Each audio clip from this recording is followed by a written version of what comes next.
welcome to the stage co-founder of Oak Tree Capital Management, Howard Marks, and the chairperson of Tadawul and CEO of NCB Capital, Sarah Alsuhaimi.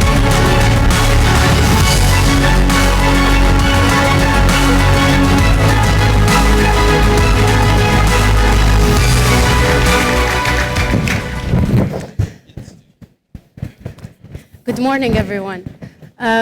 First of all, I would like to thank the PAF and His Royal Highness Crown Prince Mohammed bin Salman, Chairman of the PAF, for this wonderful gathering and having organized this great gathering of leading investors of the world, opinion shapers,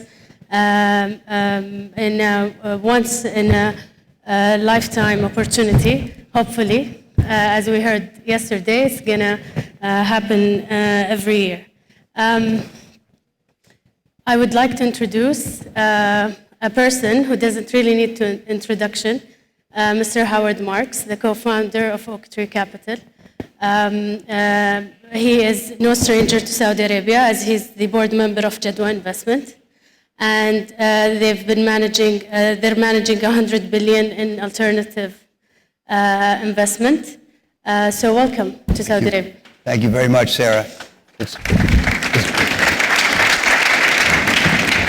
great to be here for this conference and to participate in this dialogue with you, and it's been a real pleasure to deal with Sarah. I met Sarah in connection with my joining the board of Jadwa roughly 7 or 8 years ago. And I was very impressed by her potential then. I'm very happy to see you realizing your potential in her dual roles at NCB Capital and also Tadawul. Thank you very much. I appreciate that. If we can start our conversation, as many of you know, Howard writes memos about investment, and also he has written many books about his experience in this field. So I would like to ask you, how do you see the current global investment landscape? I think of the investment landscape today as being composed of 4 elements. Number one, there's a lot of uncertainty in the world, ranging from macroeconomic growth, interest rates and direction, central bank behavior and how they're going to unwind their $22 trillion balance sheets, geopolitics, of course, inflation, the list goes on. More uncertainty, I would say, than at any time in my nearly 50 years of experience. Number two, despite the high level of uncertainties, we face the lowest prospective returns in most areas that I have ever seen. The risk-free rate has been pulled down by the world central banks, and the returns on all asset classes emanate in a logical progression from there. Number three, based on valuation metrics, most markets are as expensive as they've ever been, ranging from the PE ratio on the S&P to the yields on bonds, both developed and emerging world. Number four, I see substantial pro-risk behavior among investors. So this is a challenging combination of elements to negotiate. Essentially, we're living in a low-return world, and the challenge that faces all of us is how to responsibly earn a decent return in a low-return world, and hopefully keeping the risks under control. Mm-hmm. It's interesting you mentioned risk. So do you think that high risk is still a problem on Wall Street, and what do you think we should do about it? Well, I do think that, Warren Buffett says, the less prudence with which others conduct their affairs, the greater the prudence with which we must conduct our own affairs. The level of risk behavior on the part of others is an important consideration for us. Most people, psychology is not euphoric today. Most people are not unworried. Most people realize that the uncertainties that I enumerated exist. Most people accept that the good times are unlikely to roll on forever. And yet, people are engaging in pro-risk behavior, as I say, in order to get a good return in a low-return world. My late father-in-law used to call them handcuffed volunteers. They're doing not what they want to do, but what they have to do. This pro-risk behavior takes the form of competing to make investments, competing to provide financing. And when the competition to invest and finance is high, we see an auction in which the yield on investments is bid down, the risk is bid up, the safety is bid down. The most important thing an investor can do is understand the environment for what it is, accept that it is what it is. We don't have the luxury of ordering up a different environment and accommodating to it. The market will not accommodate to us. We must accommodate to it. And I think it's very important that we calibrate our behavior for the environment. What our firm takes that to mean is a mantra: move forward, but with caution. We are moving forward. We are investing. Our portfolios are largely fully invested. We are endeavoring to keep them so, but with caution. We're a cautious firm. I think that is our heritage. And when I say with caution, that means more cautious than usual. But I think that is appropriate for today. That's very interesting. Thank you. And Sarah, I'd like to ask you how the equities markets are developing here in the kingdom. And given your dual positions, you're in an excellent position to tell us. Thank you very much for this question. As everyone knows, Tadawul, the Saudi Stock Exchange, plays a pivotal role in Vision 2030. And the recent capital market reform that has been happening over the last 1.5 years is a great indication of that. The team at Tadawul, with the guidance and leadership also of the CMA, have presented many different capital reform initiatives since late last year. It started maybe in September in 2016 when we have spun off the SDC, which is the Securities Depository Center of Tadawul. At the same year, we have the CMA has issued the new rules for REITs. And now we have several of them already traded on Tadawul. That's introducing a new asset class. In January of 2017, the new governance rules of the CMA has been released. All listed companies are now obliged to use the IFRS. That's introducing more transparency to our market. And that's one way of lowering risks that can be associated with any emerging market. Also, in terms of what the stock exchange has done at the time, we have started using the global sector classification GICS to make our market in line with similar markets in the emerging markets. One of the major initiatives done by the stock exchange in April of this year is the introduction of T+2. Our market has been operating on a T+0 settlement cycle, and we have changed that to T+2. I think the stock exchange have done that in a remarkable time. It was a big achievement, especially that it doesn't just involve the exchange. It involves, of course, the regulator changing the rules, working with many different partners and stakeholders. We have almost 30 brokers in Saudi Arabia, and everybody have managed to achieve this milestone with almost no hiccups at the time. These were very necessary changes for us to reform about our market. And the early results started to show, especially with the announcement in last June for the Saudi market being on the watch list of MSCI.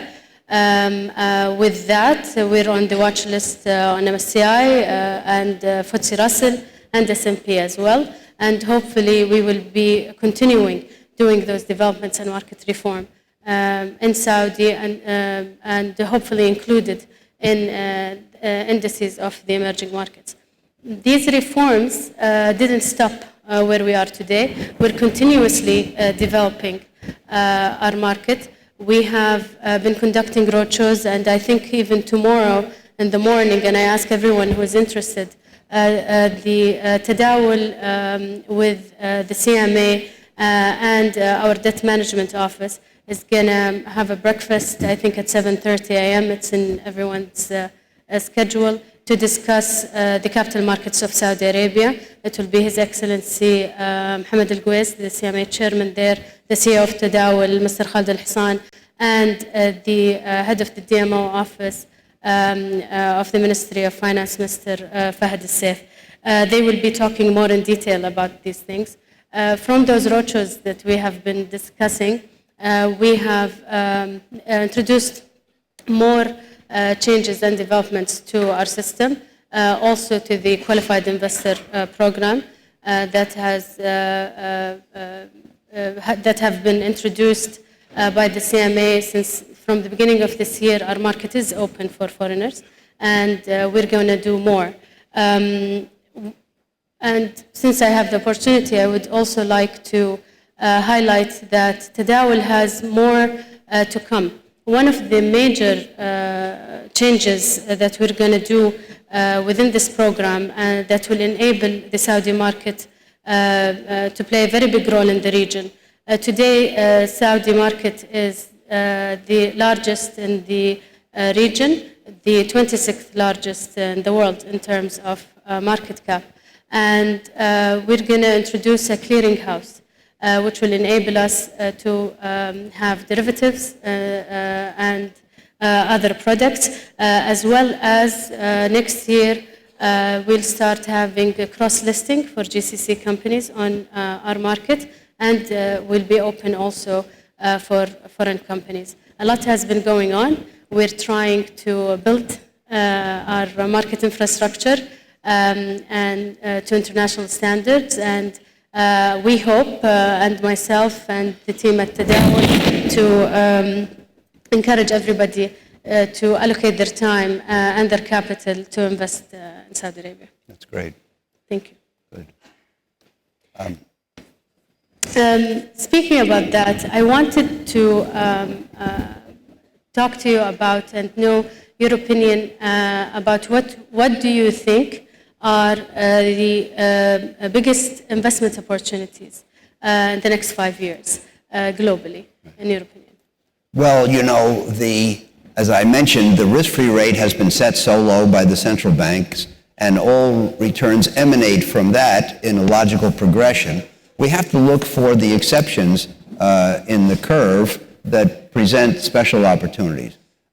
In my view, the big issue is that the money of the public has flowed with such ease to the public securities that they are relatively high-priced relative to private forms of investing. Private forms of investing are not so easily undertaken, and there are no ETFs, there are no mutual funds for the kinds of things that I'm thinking of, the kinds of things that we do, real estate investing, private equity investing. And so I think that, you know, I imagine the investor who got his statement from his mutual fund company, which says the return on your money market fund is now zero, the return on your intermediate treasury fund is now zero, and he says, I can't live with zero, and he he picks up the phone, he says, put me in that fund that yields 6, and the money flows, pushing prices up, pushing returns down, pushing risk up. I'd rather find the asset classes where that has not happened. Now, it's true that when you invest in private investments, you have to live with illiquidity, so you shouldn't do more of it than you can accept as illiquid in your portfolio. But when I look for out-of-favor areas, I like the ones that I've mentioned. Emerging markets, the emerging market equities have had a very good run this year. The index is up about 30%. But still, I think it is, nowadays when prices are high and returns are low, we can't find much which is underpriced. We want to find the things that are less overpriced than others. And I think that the things I've mentioned fall into that category. Now, a question I wanted to ask you. Yes. The FII starts with future. This conference is about the future. And as someone who's been coming to the kingdom for 12 years, I'm very interested in what you think the future holds, particularly demographics. 70% of the population is under 30. What do you think the future holds for the youth in general, and in particular for young women, I might say, like yourself? Thank you, actually, for this question. Yes, you're right, everything is about the future, and I think everybody in Saudi Arabia today is not looking at the past and just looking at the future. As we all know, young people, I think, in order for them to develop in their careers and actually contribute greatly to society, they need proper development. And traditionally, this development used to come from academic companies. As we say, talent factories.